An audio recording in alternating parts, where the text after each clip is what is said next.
Eh, Hari ini kita membahas satu perkara yang penting,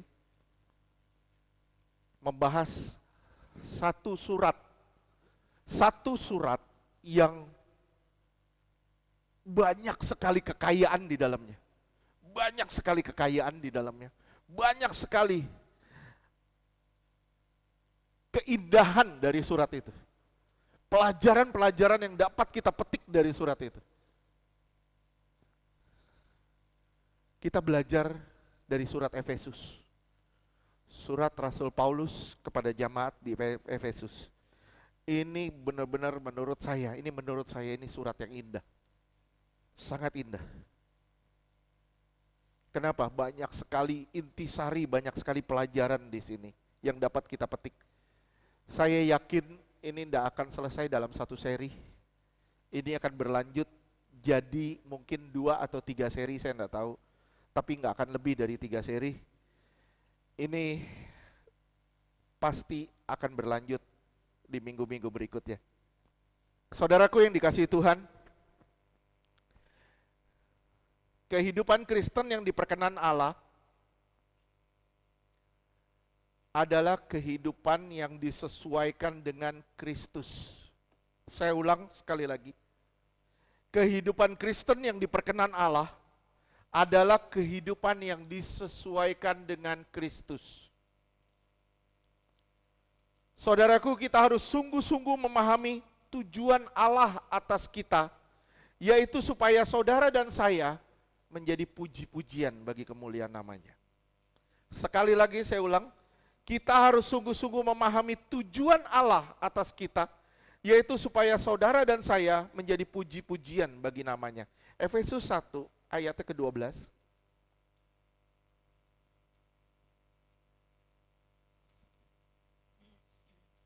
Efesus 1 ayat 12. Supaya kami yang sebelumnya telah menaruh harapan pada Kristus boleh menjadi puji-pujian bagi kemuliaannya. Iya, supaya saudara dan saya menjadi puji-pujian bagi kemuliaannya. Bisa bayangin?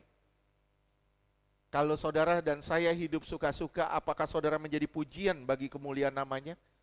Tidak, saudara akan menjadi sandungan bagi dunia, bagi orang-orang yang mau mengenal Tuhan.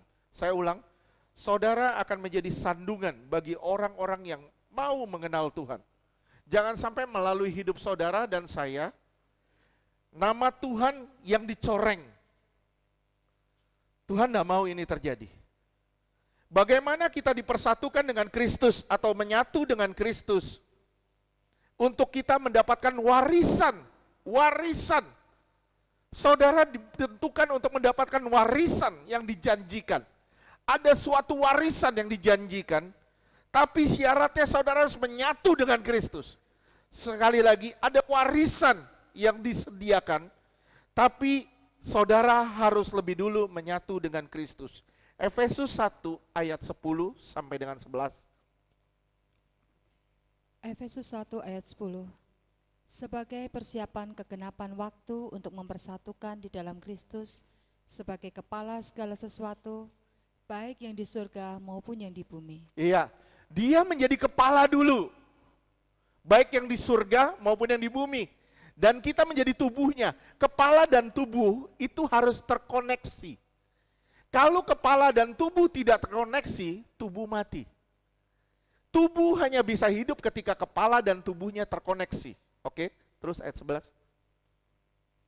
Efesus 1 ayat 11. Aku katakan di dalam Kristus, karena di dalam dialah kami mendapat bagian yang dijanjikan.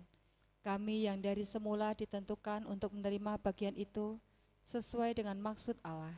Kita semua ditentukan untuk mendapatkan bagian itu. Oke, sesuai dengan maksud Allah. Tapi saudara hanya bisa meraih bagian itu ketika saudara menjadi bagian dari Kristus. Terus? Yang di dalam segala sesuatu bekerja menurut keputusan kehendaknya. Oke, ingat kita dipersatukan, harus bersatu dengan Kristus untuk mendapatkan apa yang dijanjikan oleh Allah. Ketika saudara tidak bersatu dengan Kristus, saudara tidak akan memperoleh apa yang Allah janjikan. Surat Efesus dibagi atas 3 bagian. Surat Efesus dibagi atas 3 bagian. Boleh minta tolong.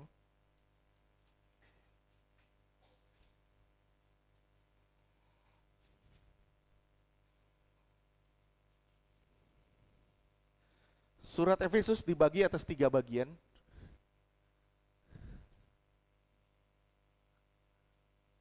Yang pertama, kedudukan kaum beriman.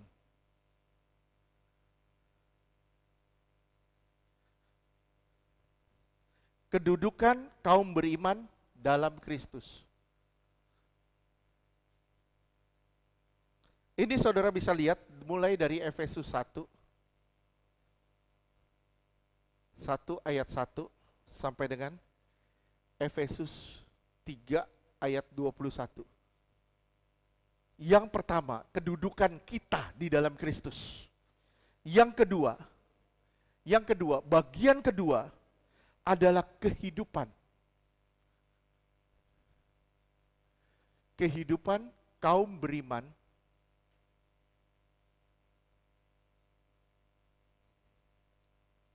dalam dunia.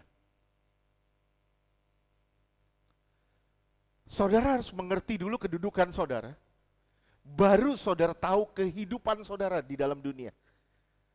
Apakah engkau menjadi berkat ataukah engkau menjadi sandungan?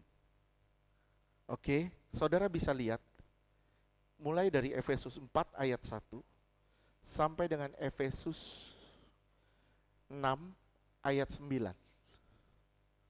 Nggak usah dibaca, nanti panjang banget. Yang ketiga, bagian yang ketiga, yaitu sikap kaum beriman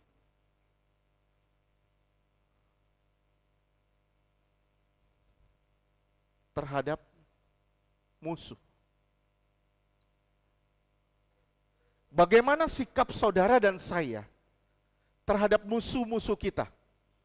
Mulai dari Efesus 6 ayat 10 sampai dengan ayatnya ke-24.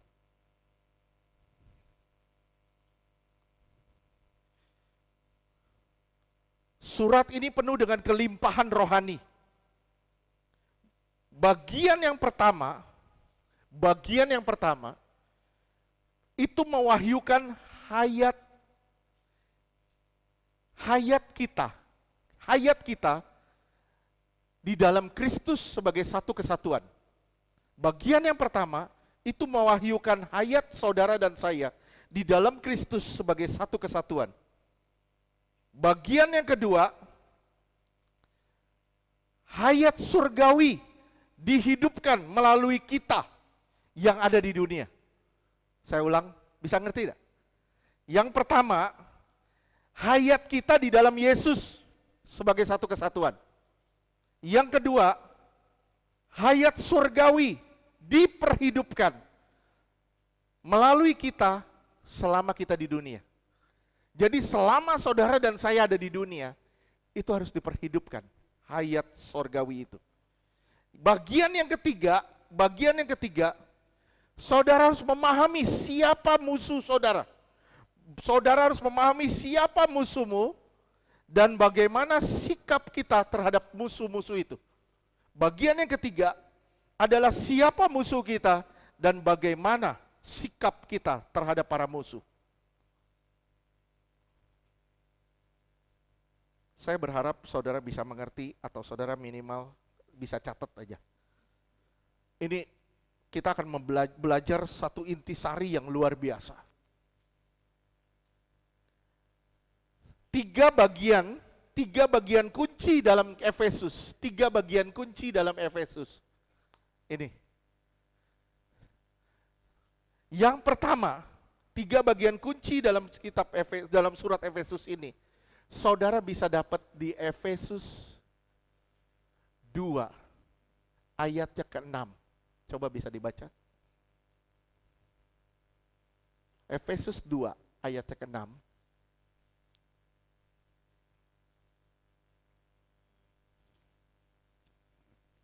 Efesus 2 ayat 6. Dan di dalam Kristus Yesus, Ia telah membangkitkan kita juga dan memberikan tempat bersama-sama dengan Dia di surga. Oke.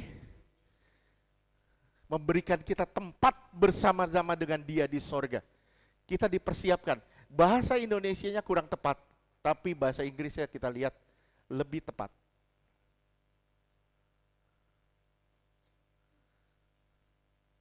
Sit together in heavenly in Christ Jesus.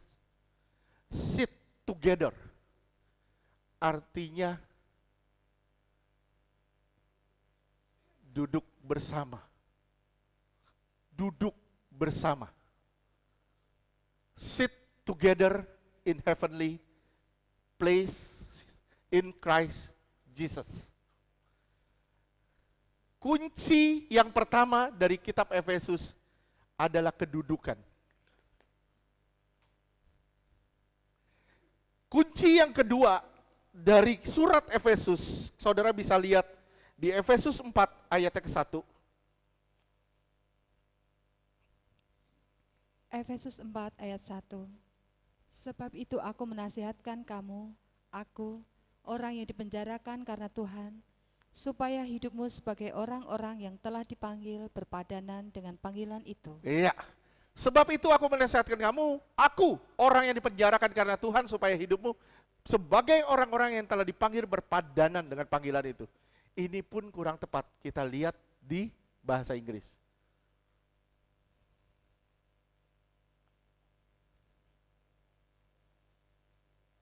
Efesus 4 ayatnya ke-1.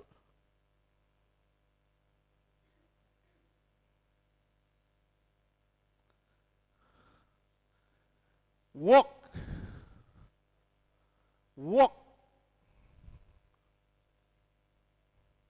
Ini kata kunci yang kedua. Berjalan. Oke. Nah, kita lihat kata kunci yang ketiga. Efesus 6 ayat 11.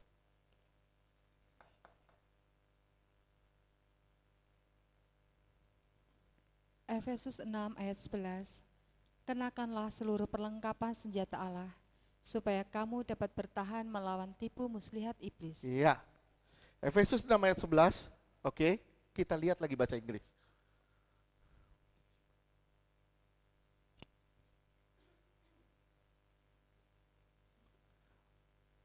Put the whole armor of God. Terus ada kata to stand against, to stand, berdiri. Kata kunci yang ketiga dari surat Efesus, berdiri.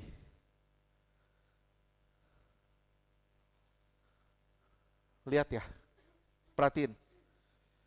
Duduk adalah pengalaman Kristen sejati. Duduk artinya pengalaman Kristen sejati. Allah mendudukkan kita bersama dengan Kristus di surga. Luar biasa gak? Saya ulang, Allah mendudukkan saudara dan saya bersama dengan Kristus di surga. Kita harus mulai kehidupan Kristen mulai dari sini. Kehidupan Kristen itu dimulai dari kesadaran kita kalau kita adalah manusia sorgawi. Kita duduk di sana bersama dengan Dia. Saya ulang, saudara harus sadar dulu kalau saudara adalah manusia sorgawi dan kedudukan saudara sebenarnya di surga. Badan saudara ada di sini, tapi kedudukan saudara di surga kalau hatimu melekat ke surga. Sampai sini paham enggak? Paham? Nah, yang berikutnya, yang kedua, walk, berjalan. Itu ekspresi kehidupan kita di dunia yang menampilkan perilaku surgawi dalam keseharian. Saya ulang sekali lagi, walk, berjalan, itu berbicara soal ekspresi kehidupan kita di dunia yang menampilkan perilaku sorgawi dalam keseharian kita. Kita tampilkan wujud sorgawi di dalam keseharian kita. Yang ketiga, stand, berdiri. Itu adalah ekspresi kemenangan atau panggilan saudara dan saya untuk berperang. Jadi, kehidupan Kristen itu tidak lepas dari peperangan rohani. Saya ulang ya. Kehidupan Kristen tidak dimulai dari berperang. Enggak dimulai dari berperang. Kehidupan Kristen enggak mulai dari berjalan. Apa yang saudara lakukan? Tapi kehidupan Kristen dimulai dari kesadaran saudara kalau saudara adalah makhluk sorgawi yang sebenarnya punya tempat di sorga. Kehidupan Kristen dimulai dari situ. Jadi gini, tiga aspek dalam surat Efesus ini. Satu, terhadap Allah. Dua, terhadap sesama. Tiga, terhadap iblis. Yang pertama, terhadap Allah. Terhadap sesama. Terhadap iblis. Oke, sampai sini bisa ngelanjutin? Di sini bicara soal kedudukan. Di sini bicara soal kehidupan. Di sini bicara soal peperangan. Tiga aspek ini adalah syarat yang ditetapkan Allah dalam menjalani kehidupan Kristen yang berkemenangan. Kurang satu, saudara pasti kalah. Kurang satu, saudara jadi pecundang. Kalau saudara mau jadi pemenang, mulai dari kesadaran kita kalau kita adalah makhluk sorgawi yang tempatnya di sorga. Kedua, kalau saudara mau hidup berkemenangan, saudara harus berjalan sesuai dengan gambar Allah. Ketiga, kalau saudara mau hidup berkemenangan, saudara harus pergi berperang. Tidak bisa tidak. Saudara kalau pelajarin surat Efesus, saudara akan ketemu tiga hal penting ini. Tiga aspek ini. Ini gak bisa dipungkirin. Yang pertama, kata duduk. Kita pelajarin dulu kata duduk. Saya yakin ini tidak akan selesai dalam satu seri. Efesus 1 ayat 17 sampai 21 dan Efesus 2 ayat 6 sampai 9. Efesus 1 dulu ayat 17 sampai 21.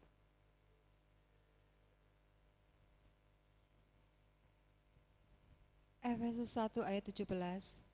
Dan meminta kepada Allah Tuhan kita, Yesus Kristus, yaitu Bapa yang mulia itu, supaya Ia memberikan kepadamu roh hikmat dan wahyu untuk mengenal Dia dengan benar.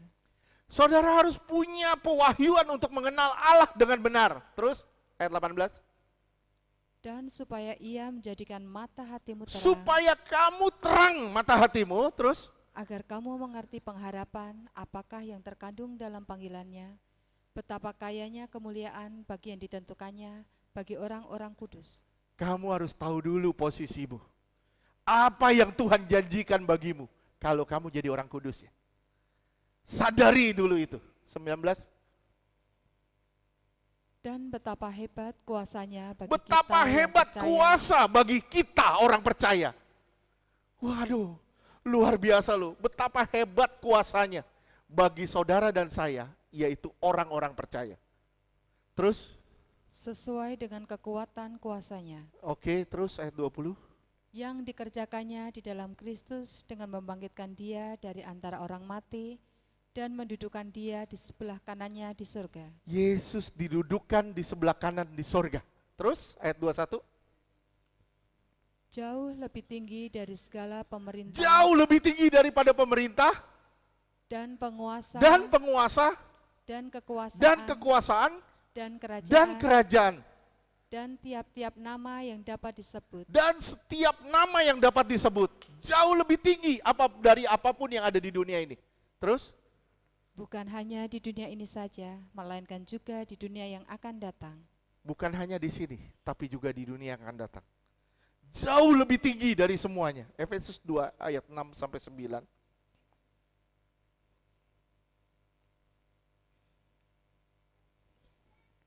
Efesus 2 ayat 6. Dan di dalam Kristus Yesus ia telah membangkitkan kita juga dan memberikan tempat bersama-sama dengan Dia di sorga. Lihat ya, hebat dah. Hebat gak? Di dalam Kristus Yesus ia telah membangkitkan kita juga. Artinya saudara hidup dalam hidup yang baru. Terus, dan memberikan tempat bersama dengan Dia di sorga. Bersama dengan Dia. Sama-sama dengan Dia di sorga. Jadi kalau engkau makhluk sorgawi, engkau punya tempat di sorga. Saya bilang sama Soroya kan, kita nih traveler dari sorga yang dikirim Tuhan ke dunia. Kita nih lagi jalan-jalan di dunia. Sebenarnya kita makhluk sorgawi. Oke? Saudara harus tahu dulu posisi saudara. Kalau saudara tahu posisimu, engkau akan lebih berhati-hati dalam hidup. Oke? Terus ayat 7. Efesus 2 ayat 7. Supaya pada masa yang akan datang ia menunjukkan kepada kita kekayaan kasih karunia-Nya yang melimpah-limpah Kekayaan kasih karunia-Nya yang sangat berlimpah-limpah. Terus? sesuai dengan kebaikan-Nya terhadap kita dalam Kristus Yesus. Lihat ya, dia baik luar biasa. Dia kaya dengan anugerah. Dia tunjukkan kasih karunia-Nya kepada saudara. Supaya apa? Saudara menyadari betapa indahnya di dalam Dia. Ayat 8. Efesus 2 ayat 8. Sebab karena kasih karunia kamu diselamatkan oleh iman, Kamu diselamatkan. Karena kasih karunia kamu diselamatkan. Terus? itu bukan hasil Itu usahamu, bukan hasil usahamu. Terus? tetapi pemberian Allah. Itu pemberian. Kita nih tidak layak mendapatkannya. Kita nih kotor, rusak, jelek. Kalau di Kidung Agung bilang gini, pertama Kidung Agung dibuka dengan gini. Dibuka Kidung Agung dengan berkata, I am dark but lovely. Apa? Saya nih hitam tapi manis. Saya nih kotor, jorok, jelek. Bisa bayangin? Tapi di mata Tuhan begitu indah kita. Dan kita layak memperoleh kasih karunia-Nya. Aduh luar biasa loh, Tuhan itu begitu limpah dengan kebaikan.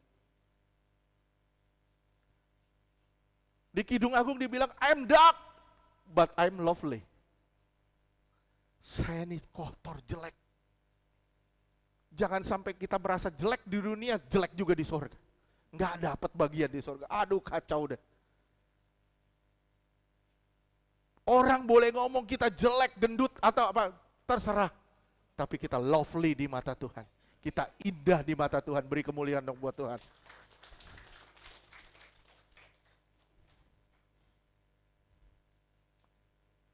Betapa hebatnya kasih karunia-Nya. Benar loh, kita nggak layak mendapatkan kasih karunia itu. Nggak seorang pun dari kita layak memperoleh itu. Tapi Dia berikan kepada kita. Limpah luar biasa. Ayat 9. Efesus 2 ayat 9. Itu bukan hasil pekerjaanmu, jangan ada orang yang memegahkan diri. Itu bukan hasil pekerjaanmu. Jadi kasih karunia itu bukan hasil pekerjaan kita. Bukan hasil pekerjaan kita, tapi pemberian Allah. Kenapa? Karena kita nggak bisa menyelamatkan diri kita. Karena kita nggak bisa menyelamatkan diri kita, Tuhan memberi kasih karunia supaya saudara selamat. Karena Tuhan tahu kita nih nggak bisa menyelamatkan diri. Tuhan hanya mau kita duduk bersama dengan Dia dan kita diselamatkan. Hari Jumat, saya dapat satu pengertian yang luar biasa. Saudara lihat di Matius 7 ayat 21, Matius 7 ayatnya ke-21.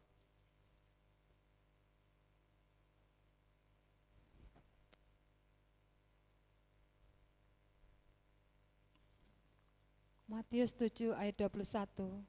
Bukan setiap orang yang berseru kepadaku, Tuhan, Tuhan, Bukan setiap orang yang berseru kepadaku Tuhan. akan Bukan masuk ke setiap dalam orang yang kerajaan berseru surga. kepadaku Tuhan. Lihat kata berserunya. Oke, terus? Akan masuk ke dalam kerajaan surga, melainkan dia yang melakukan kehendak Bapakku yang di surga. Bukan kita hanya berseru kepada Dia, kita diselamatkan. Bukan. Sekarang kontradiktif gak dengan Roma 10 ayat 13? Kontradiktif tidak dengan Roma 10 ayat 13? Roma 10 ayat 13. Sebab barang siapa yang berseru kepada nama Tuhan akan diselamatkan. Oke. Saudara lihat kontradiktif ya. Roma 10 bilang siapa berseru dia diselamatkan. Tapi di Matius 7 bukan siapa yang berseru dia yang diselamatkan. Kontradiktif tidak? Sekarang kita lihat di Matius 7 kata berseru pakai kata lego.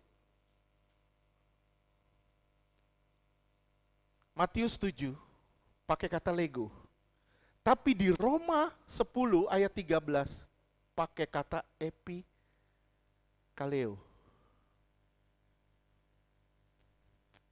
Apa perbedaannya? Sama-sama berseru, tapi bedanya di mana? Lego itu memanggil tanpa mengenal. Tanpa ada pengenalan. Oke. Karen memanggil saya sama Ibu Yeni memanggil saya beda. Betul nggak? Ibu Yeni memanggil saya, dia kenal saya, tapi tidak mengenal lebih dalam. Karen memanggil saya, itu karena dia mengenal lebih dalam.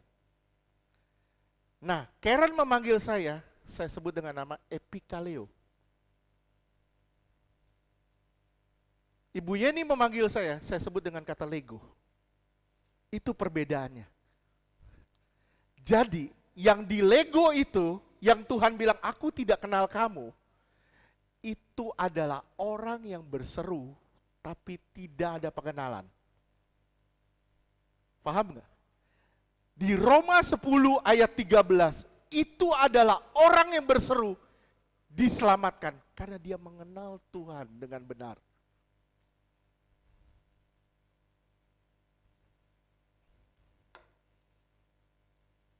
Pak, jadi sulit keselamatan. Saya bilang enggak. Kalau saudara mau mengorbankan waktu saudara buat Tuhan, itu aja. Kalau saudara mau mengorbankan segala-galanya buat Tuhan, mendekat sama Tuhan, mengenal Dia, saya bilang, keselamatan itu adalah kepastian. Saya ulang sekali lagi ya. Yang satu pakai kata lego, yang satu pakai kata epikaleo. Ini berarti artinya memanggil karena mengenal. Yang ini artinya berseru tapi tidak ada pengenalan yang dalam. Sama-sama berseru, sama-sama memanggil, sama-sama kenal, tapi yang satu lebih dalam, yang satu enggak. Jadi keselamatan itu terjadi karena pengenalan yang dalam. Saya ulang sekali lagi, keselamatan terjadi karena pengenalan yang dalam. Oke. Yudi, saya minta tolong Pak Philip boleh masuk deh.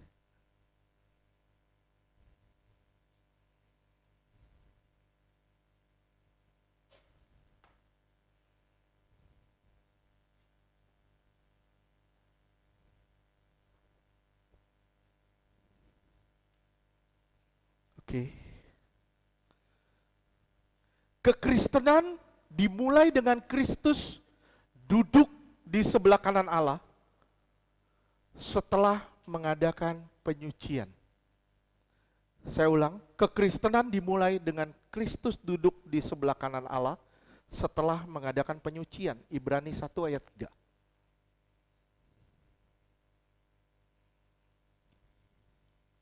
Ibrani 1 ayat 3. Ia adalah cahaya kemuliaan Allah dan gambar wujud Allah dan menopang segala yang ada dengan firman-Nya yang penuh kekuasaan. Iya, lihat ya. Dia menopang semuanya dengan firman yang penuh kuasa. Terus, Dan setelah ia selesai setelah mengadakan dia penyucian mengadakan dosa, penyucian, terus ia duduk di sebelah kanan ia yang maha duduk besar. di sebelah kanan Allah yang maha besar di tempat yang tinggi. Jadi kekristenan dimulai dengan Kristus yang duduk di sebelah kanan Allah setelah mengadakan penyucian. Saudara simak baik-baik. Melalui percaya, kita didudukan bersama dengan Dia di sorga. Saya ulang sekali lagi. Melalui percaya, saudara dan saya didudukan bersama dengan Dia di sorga. Kekristenan tidak dimulai dengan usaha, yaitu berjalan. Tapi Kristen dimulai dengan duduk. Saudara simak ya, kekristenan tidak dimulai dengan melakukan sesuatu. Tapi kekristenan dimulai dengan kata sudah selesai.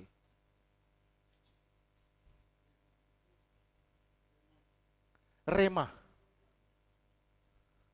Rema. Bukan logos. Bukan logos, tapi rema.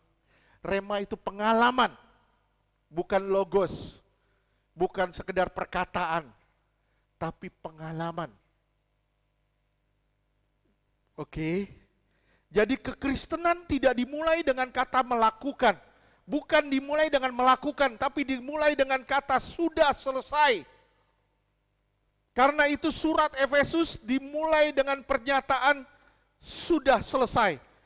Efesus 1 ayat ketiga. Efesus 1 ayat 3. Terpujilah Allah dan Bapa Tuhan kita, Yesus Kristus, yang dalam Kristus telah mengaruniakan kepada kita segala berkat rohani di dalam surga. Dia mengaruniakan segala berkat rohani kepada saudara dan saya di surga. Kita dipanggil untuk duduk menikmati apa yang Tuhan telah kerjakan. Saya ulang sekali lagi, ini luar biasa. Saudara dan saya dipanggil untuk menikmati apa yang Tuhan telah kerjakan.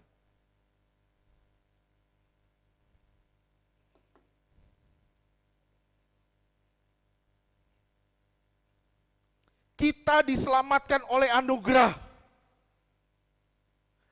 Kita tidak melakukan apa-apa. Jadi kekristenan dimulai bukan dengan melakukan. Tapi kita kedapatan anugerah dengan kata sudah selesai.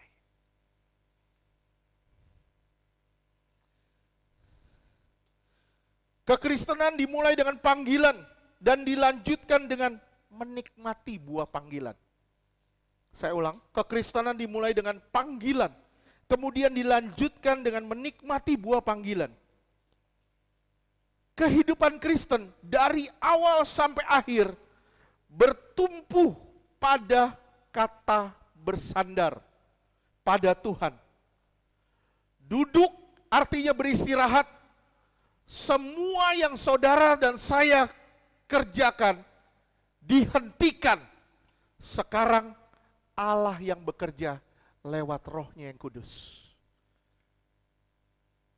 Saya ulang sekali lagi, kekristenan dimulai dengan kata duduk. Dengan kata sudah selesai, saudara didudukkan bersama dengan Kristus. Dan di saat itu, bukan lagi kita yang mengerjakan, tapi Roh-Nya yang ada di dalam kita. Dialah yang mengerjakannya. Itu kekristenan dimulai. Saudara lihat ya, duduk, kalau saudara berdiri, Bu Esther berdiri, ini kekuatannya ada di mana? Di kaki, oke? Sekarang Ibu Esther duduk. Kekuatannya di mana? Di kursi. Bukan lagi dengan kekuatan dia. Duduk artinya dengan kekuatan Allah. Saudara ditopang oleh kekuatan Allah. Saudara harus menyadari ini dulu. Ini yang paling dasar dari kekristenan. Oleh sebab itu saya bilang sekali lagi, betapa kayanya surat Efesus itu. Ya, Kejadian 32 ayat 35 dan 31.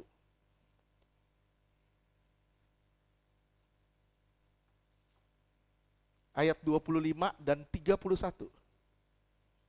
Duduk tidak bersandar pada otot kaki, tapi pada kekuatan kursi. Kalau kursinya gak kuat, Bu Esther pasti kejungkel. Tapi karena kursinya kuat, dia bisa bersandar di situ. Oke? Bisa bayangin saudara duduk didudukan bersama Kristus, Kristus kuat, saudara gak akan terjatuh. Amin. Kalau saudara percaya saudara duduk bersama Kristus, saya percaya saudara tidak pernah akan terjatuh. Kenapa orang jatuh dosa? Nggak bisa bangkit dari dosa. Kenapa? Kenapa orang terpuruk karena dosa? Kenapa orang begitu terikat dengan dosa? Jawabannya satu, karena tidak bersandar. Nggak bersandar sama Tuhan, bersandar pada kekuatannya. Kalau saudara terus bersandar pada kekuatan saudara, saudara pasti jatuh. Oke, Kejadian 32 ayat 25. Kejadian 32 ayat 25. Ketika orang itu melihat bahwa ia tidak dapat mengalahkannya, Betapa kuatnya Yakub. Sampai malaikat aja nggak bisa mengalahkan dia. Betapa keras kepalanya kita. Sampai Tuhan aja bilang, waduh ini orang kalau nggak dihajar, nggak berubah. Sekali lagi, kalau lu nggak dihajar, lu nggak berubah. Betapa keras kepalanya kita. Oke, terus? ia memukul sendi pangkal paha Yakub sehingga sendi pangkal paha itu terpelecok ketika ia bergulat dengan orang itu. Dipukul pangkal pahanya, terpelecok dia. Begitu dia susah jalan, dia mulai bersandar pada tongkat. Ayat 31 ya. Kejadian 32 ayat 31. Lalu tampaklah kepadanya matahari terbit ketika ia telah melewati Peniel dan Yakub pincang karena pangkal pahanya. Yakub mulai jadi pincang karena pangkal pahanya. Oke. Sekarang lihat Ibrani 11 ayat 21.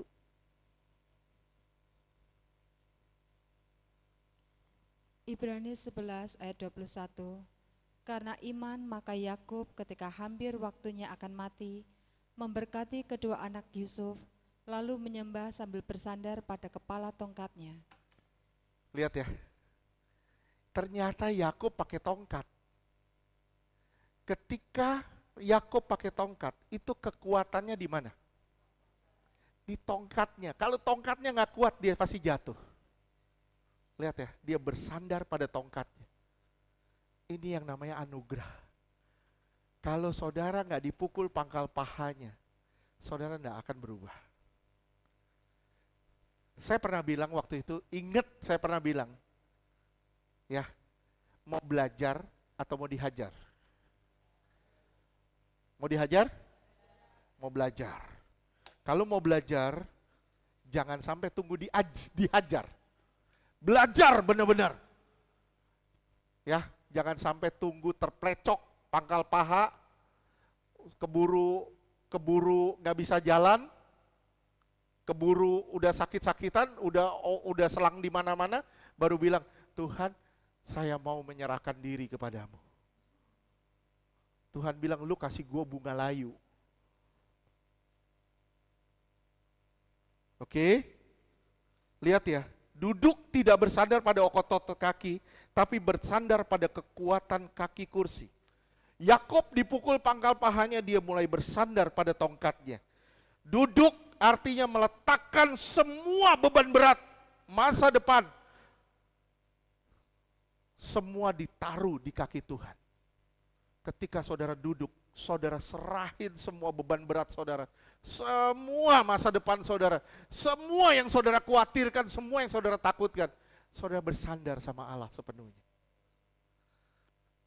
Kalau saudara sampai ke tingkap ini, itu luar biasa loh, saudara pasti jadi pemenang. Sekarang lihat proses penciptaan. Tuhan menciptakan dunia berapa lama? Berserta isinya? 6 hari. Kenapa Tuhan menciptakan manusia di hari ke-6?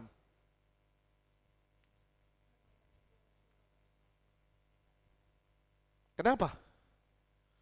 Kenapa manusia tidak diciptakan di hari ke-4 atau ke-5? Kenapa harus di hari ke-6?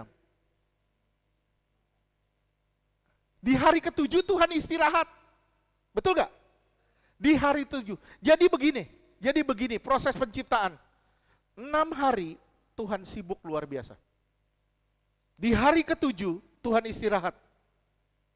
Manusia atau Adam diciptakan hari ke-6. Jadi tidak ada bagian sedikit pun dari Adam dalam proses penciptaan. Tidak ada sedikit pun bagian dari Adam dalam proses penciptaan. Oke? Adam memulai hayatnya di hari Sabat. Itu adalah hari perhentian. Begitupun saudara dan saya di dalam Kristus. Kita mulai kekristenan dengan hari Sabat. Tuhan menegaskan dalam hidupnya, dia bekerja terus. Yohanes 5 ayat 17.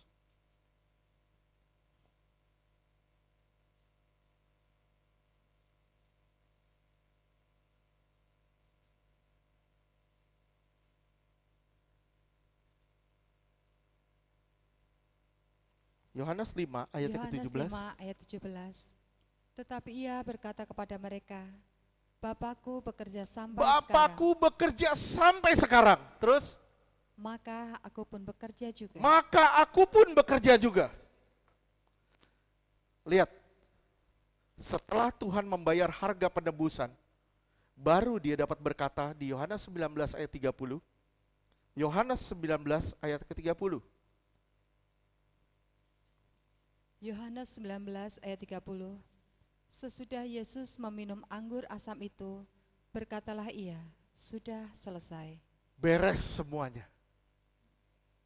Enggak ada bagian kita dalam proses keselamatan. Tuhan merampungkan dulu di atas kayu salib dan Tuhan bilang sudah selesai. Di situ kehidupan Kristen kita baru mulai. Sampai sini paham enggak? Paham enggak? Jadi dia jadi perhentian saudara dan saya. Setelah dia merampungkan semuanya, setelah dia selesaikan semuanya, dia jadi perhentian kita. Allah telah merampungkan pekerjaannya di dalam Kristus Yesus. Kristus telah menjadi sabat atau perhentian kita. Kristus telah menjadi sabat atau perhentian kita. Sekarang lihat di Efesus 1 ayat 18 sampai dengan 23.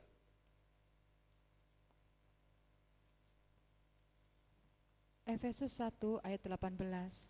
Dan supaya ia menjadikan mata hatimu terang, agar kamu mengerti pengharapan apakah yang terkandung dalam panggilannya, betapa kayanya kemuliaan bagian yang ditentukannya bagi orang-orang kudus. Lihat ya, betapa hebat yang Tuhan janjikan buat saudara. Betapa hebat yang Tuhan persiapkan buat saudara. Terus lanjutkan ayat 19.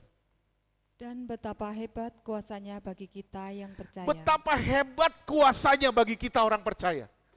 Kita gak punya kuasa sama sekali. Tapi dia yang di dalam kita itu yang hebat. Terus Sesuai dengan kekuatan kuasanya 20. yang dikerjakannya di dalam Kristus dengan membangkitkan dia dari antara orang mati dan mendudukkan dia di sebelah kanannya di surga. Dia didudukan di sebelah kanan. Terus ayat 21. Jauh lebih tinggi dari segala pemerintah dan penguasa dan kekuasaan dan kerajaan dan tiap-tiap nama yang dapat disebut, bukan hanya di dunia ini saja, melainkan juga di dunia yang akan datang. 22. Dan segala sesuatu telah diletakkannya di bawah kaki Kristus. Semua sudah diletakkan di bawah kaki Kristus. Terus? Dan dia telah diberikannya kepada jemaat sebagai kepala dari segala yang ada. Bisa bayangin, dia jadi kepala. Kita tubuh. Harus terkoneksi. Kalau saudara dan saya terkoneksi dengan Allah, bisakah saudara bayangkan apa yang tersedia bagi saudara? Bisa nggak saudara bayangin apa yang tersedia bagi saudara di sorga? Kalau saudara benar-benar terkoneksi dengan dia. Ayat 23.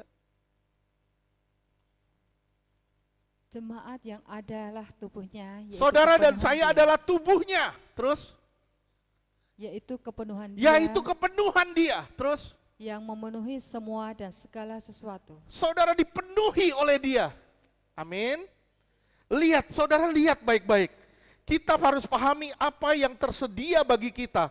Saudara bayangkan apa yang tersedia bagi saudara ketika saudara terkoneksi dengan dia sebagai tubuhnya. Lihat ya, ini satu perkara yang luar biasa. Tuhan panggil. Tuhan panggil, misalnya Tuhan panggil Lia sini, kamu begitu lelah. Saya lihat kamu udah capek sama hidup. Tuhan panggil. Tuhan bilang gini, silakan duduk. Silakan duduk. Kamu mendapatkan istirahat di situ. Tuhan bilang, biar aku yang kerjain semuanya. Kenapa kita begitu sulit sama kehidupan ini? Kenapa kita begitu sulit sama kehidupan ini? Kita begitu sulit ngelewatin hidup ini. Kenapa? Karena kita pakai kekuatan sendiri, karena kita selalu pakai otak kita. Kita gak pernah mau duduk diam di bawah kaki Tuhan dan meletakkan semuanya di bawah kaki Tuhan. Sulit banget hidup kita. Kenapa? Karena kita gak tahu prinsip ini. Oke. Tuhan panggil Anda dan saya. Dan yang begitu lelah dalam hidup dalam dosa. Saudara mau keluar dari dosa, saudara mau hidup kudus. Tuhan cuma berkata, sini nak, ngapain? Silakan duduk. Duduk bersama aku. Sit together, kata Tuhan. Oke, kamu bercakap-cakap dengan aku, apa kelemahanmu? Tuhan gak bilang, lepasin dosa. Gak bilang gitu. Tuhan cuma bilang, duduk sama aku kerjain apa yang menjadi beban hidup kamu hari ini. Saudara mungkin bilang, kenapa sih kita begitu lelah sama suami? Kenapa sih kita begitu lelah sama istri? Kenapa sih kita begitu lelah sama hidup ini? Kenapa? Karena kita gak pernah mau duduk sama Tuhan. Itu kuncinya. Kenapa saudara selalu ngedumel soal duit? Kenapa? Karena saudara gak pernah mau duduk sama Tuhan. Kalau saudara mau duduk sama Tuhan, Tuhan pasti kasih saudara kelepasan, kelegaan. Saudara tidak usah takut dengan apapun. Tuhan Yesus ditinggikan di atas tahta. Lihat ya, luar biasa. Kita pun dianugerahkan lewat kuasa dari tahta itu. Kita pun dapat anugerah dari tahta yang tertinggi itu. Kita diberi kekuatan sama dia. Diberi kemenangan sama dia. Kita dijadikan dia lebih dari seorang pemenang. Orang Kristen yang selalu kalah melawan dosa. Kalah terus sama dosa. Kalah terus lawan dosa. Saya bilang ya, simak. Orang Kristen yang selalu kalah lawan dosa, pasti orang itu belum benar-benar bersandar pada kekuatan Allah. Kalau saudara benar-benar bersandar pada kekuatan Allah, lihat ya, saudara perhatiin, Bu Wati duduk. Duduk nyatu gak sama kursi, lihat. Nyatu ya? Nyatu, kalau gak nyatu gimana? Ngambang. Itu bukan duduk namanya. Duduk itu bersandar. Nyatu. Tuhan itu kursi kita. Tuhan itu kasih karunia kita. Dan kita nyatu sama dia. Begitu kita nyatu sama dia, Tuhan bilang, stop dari pekerjaanmu, biar aku yang kerjain semuanya. Tuhan tidak pernah mau bikin saudara susah. Yang bikin kita susah adalah diri kita sendiri sebenarnya. Betul gak? Tuhan panggil kita yang sudah begitu lelah. Orang Kristen yang selalu kalah lawan dosa, pasti orang itu belum benar-benar bersandar pada kekuatan Allah. Saudaraku, kita dimulai dari panggilan. Dimulai dari panggilan, dilanjutkan dengan kesadaran, terus kemudian dilanjutkan dengan penyerahan, dilanjutkan dengan bersandar. Kalau saudara mulai dari panggilan, tapi saudara nggak pernah sadar kalau itu salah, saudara nggak pernah akan masuk di dalam penyerahan, dan saudara nggak akan pernah masuk di dalam bersandar. Saudara akan jadi Kristen yang pecundang. Kristen pecundang, artinya Kristen yang selalu kalah lawan dosa. Lihat ya, pencurahan Roh Kudus itu adalah milik Anda, milik saya. Bukan karena kita melakukan sesuatu, tapi karena Kristus ditinggikan di dalam hidupmu. Sadari itu. Pencurahan Roh Kudus itu bukan karena kita melakukan sesuatu, tapi karena Allah ingin ditinggikan di dalam hidupmu. Lihat ya, perubahan terjadi dengan sendirinya dikerjakan oleh Roh Kudus.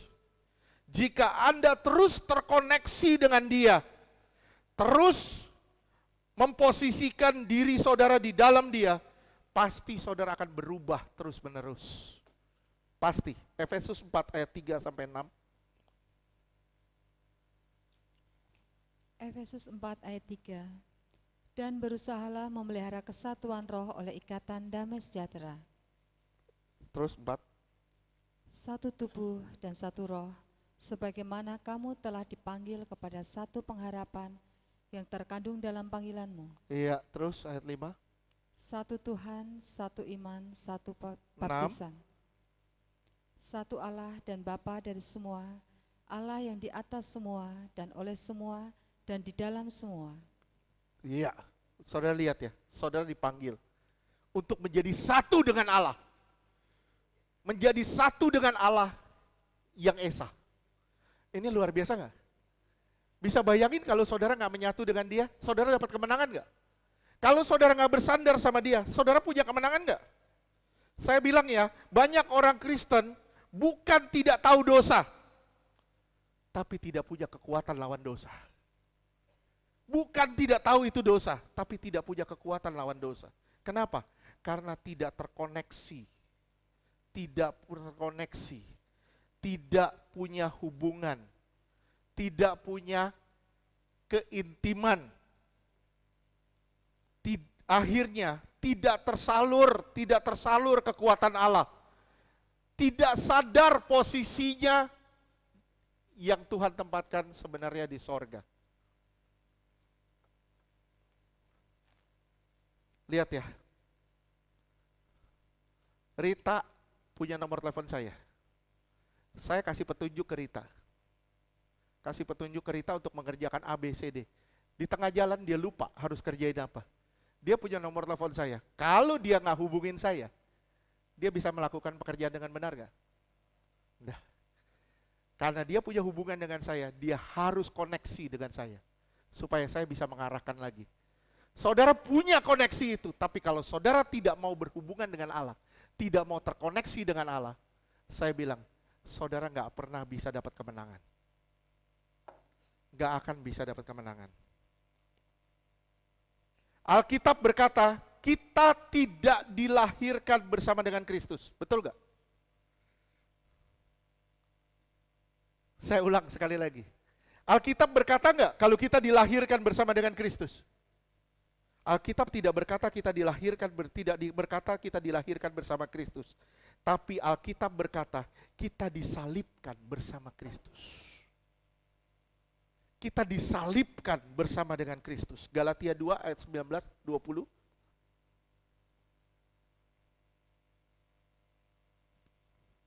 Galatia 2 ayat 19. Sebab aku telah mati oleh hukum Taurat untuk hukum Taurat, supaya aku hidup untuk Allah.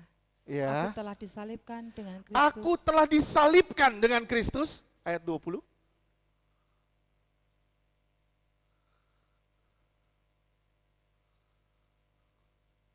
Ya. Namun aku hidup, tetapi bukan lagi aku sendiri yang hidup. Kalau melainkan saudara sudah masuk di dalam salib, saudara bukan hidup sendiri lagi, tapi sudah hidup di dalam Kristus. Terus, melainkan Kristus yang hidup di dalam aku. Dan hidupku yang kuhidupi sekarang di dalam daging adalah hidup oleh iman dalam anak Allah yang telah mengasihi aku dan menyerahkan dirinya untuk aku. oke. Kesatuan kita dengan Kristus, simak ya. Kesatuan saudara dan saya dengan Kristus, itu dimulai dengan kematiannya. Agar saudara dapat hidup dalam kebangkitannya. Oke. Supaya saudara bisa hidup dipimpin oleh rohnya. Bagaimana saudara bisa dipimpin oleh roh Allah jika saudara tidak terkoneksi dengan Allah? Saya ulang, bagaimana saudara bisa dipimpin oleh roh Allah jika saudara tidak terkoneksi dengan Allah? Bagaimana saudara bisa mendapatkan apa yang dijanjikan jika saudara tidak terkoneksi dengan Allah? Bagaimana saudara bisa jadi pemenang jika saudara tidak terkoneksi dengan Allah? Semuanya kembali kepada koneksi saudara dengan Allah. Bagaimana saudara bersandar pada kasih karunia dan saudara terkoneksi dengan kasih karunia itu. Kita ditaruh Allah di dalam Kristus. Coba saya kasih contoh gini deh. Saudara ditaruh Allah di dalam Kristus. Saya misalnya taruh kertas di sini. Saya taruh kertas di sini. Terus buku ini saya bakar. Terbakar gak? Terbakar gak? Kertasnya terbakar gak yang saya taruh di dalam? Terbakar. Ya. Kita ditaruh Allah di dalam Kristus. Kita ditaruh Allah di dalam Kristus supaya bisa merasakan apa yang Yesus rasakan. Itu yang namanya terkoneksi dengan Dia. Menyatu dengan Dia. Tinggal di dalam Dia. Merasakan apa yang Dia rasakan. Apa yang Yesus alami, kita alami. Termasuk kemuliaannya, juga kematiannya. Orang percaya yang tidak mengalami perubahan adalah orang yang belum di dalam Dia. Tidak ada kuasa melawan dosa. Tidak ada kuasa melawan dosa. Tidak ada kuasa melawan masalah. Tidak punya sifat dan karakter ilahi. Saudara kalah terus lawan dosa. Sifat dan karakter Allah nggak ada di dalam saudara. Pemarah, emosional, ngedumel terus kerjaannya. Kenapa? Karena saudara tidak terkoneksi dengan Allah. Bisa bayangin kalau saudara terkoneksi dengan Allah, saudara akan bersungut-sungut gak?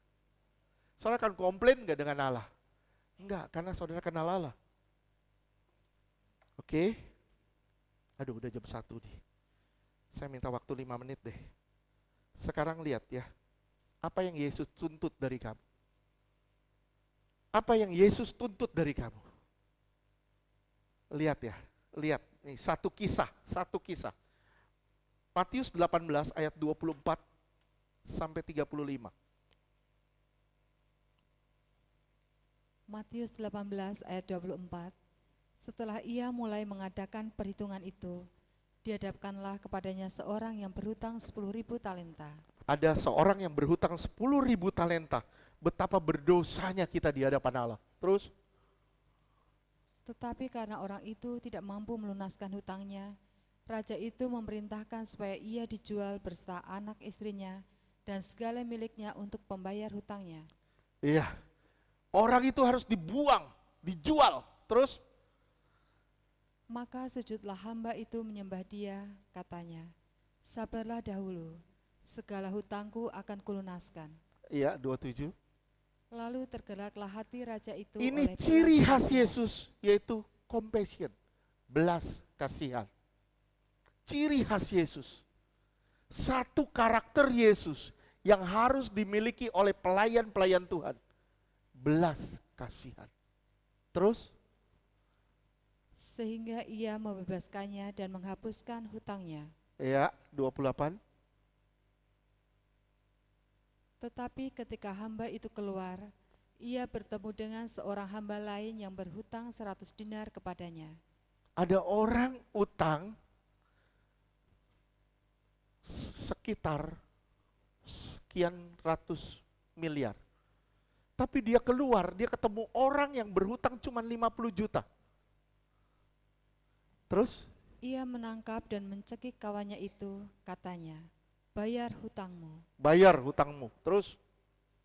Maka sujudlah kawannya itu dan memohon kepadanya, "Sabarlah dahulu, hutangku itu akan kulunaskan." 30. Tetapi ia menolak dan menyerahkan kawannya itu ke dalam penjara sampai dilunaskannya hutangnya. 31. Melihat itu, kawan-kawannya yang lain sangat sedih, lalu menyampaikan segala yang terjadi kepada tuan mereka. Terus? Raja itu menyuruh memanggil orang itu dan berkata kepadanya, "Hai hamba yang jahat, seluruh hutangmu telah kuhapuskan karena engkau memohonkannya kepadaku. 33. Bukankah engkau pun harus mengasihani kawanmu seperti aku telah mengasihani engkau?" Lihat apa yang Tuhan tuntut daripadamu. Apa yang Tuhan tuntut daripadamu? Kasih karunia yang dia berikan kepadamu. Saya ulang, apa yang Tuhan tuntut daripadamu? Kasih karunia yang Tuhan berikan kepadamu. Kita sudah mendapatkan anugerah pengampunan. Tuhan bilang, kasihi sesamamu seperti aku mengasihi mereka. Kalau engkau nggak bisa mengasihi orang yang menyakitimu, Tuhan bilang, untuk apa engkau memperoleh kasih karunia itu? Untuk apa engkau memperoleh kasih karunia itu? Kalau kasih karunia itu nggak bisa kamu salurin kepada orang-orang di sekitarmu.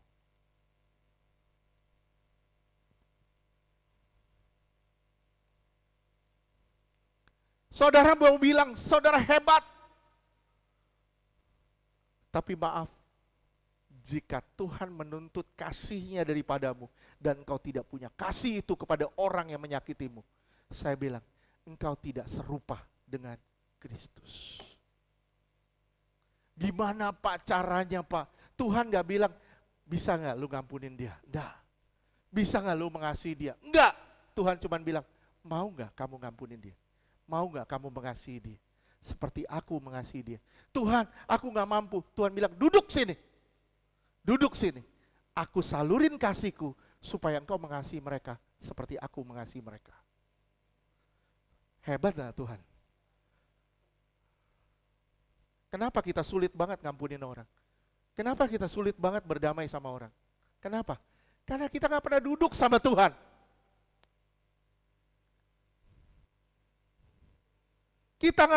Tuhan gak pusing ya, kita anak terbuang, kita orang miskin, kita diabaikan orang-orang di sekeliling. Saudara harus sadar, kasih Tuhan atas saudara cukup sudah. Kalau saudara nyadar, Tuhan sangat mengasihi saudara, sebenarnya itu lebih dari cukup. Tuhan itu more than enough for me. Tuhan itu lebih dari cukup buat kita. Asal saudara mau duduk sama dia, bersandar sama dia, dan saudara akan dialiri kasihnya, dan saudara akan bisa berkata tidak pada dosa, saudara akan terkoneksi dengan dia, dan saudara akan bisa mengampuni setiap orang tanpa syarat. Sakit Pak, sakit, karena kita masih ngelihat ke perasaan kita. Tapi kalau kita ngelihat ke hati Tuhan, kita ngelihat ke perasaan Tuhan, aduh, luar biasa. Tuhan Yesus bilang, aku tahu itu salah Tuhan, tapi itu gak bisa. Tuhan, kita cuma bisa bilang, Tuhan bantu aku, tolong aku ya Tuhan. Kita gak bisa stop dosa pakai kekuatan kita. Kita cuma bisa sadari itu salah. Kita bersandar sama dia. Coba lihat ya, coba lihat. Misalnya Pak Yogo lagi mau tenggelam, dia lagi berenang di sungai, misal arusnya deras, Pak Yogo mau tenggelam. Pak Yogo bikin apa? Wah, meronta-ronta kan? Meronta-ronta. Pak Yogo meronta. Datanglah Lia mau nolong. Lia datang mau nolong. Tiba-tiba Lia nyebur. Pak Yogo lagi meronta. Kenapa? Karena dia nggak bisa berenang. Dua-dua tenggelam nih. Betul nggak? Gimana caranya Lia bisa nolong Pak Yogo? Hilangin dulu kesadarannya. Bikin dia nggak sadar, baru seret ke pojokan.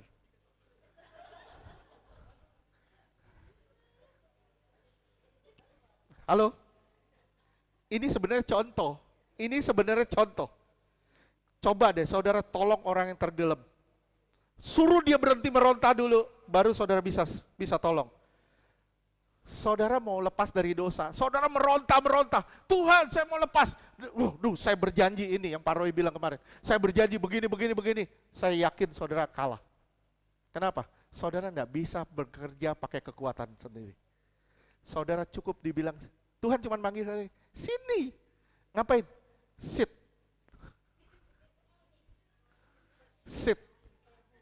Langsung duduk.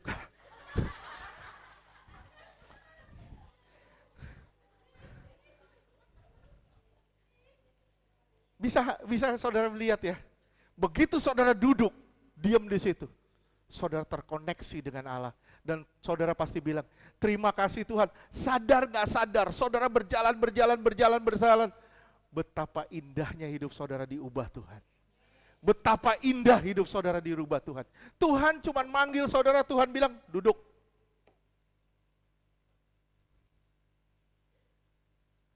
Tuhan mau kita terkoneksi dengan Dia. Bisa bayangin Allah itu kaya dan limpah dengan anugerah. Pedih hati Dia. Nih saya bilang ya, simak ya.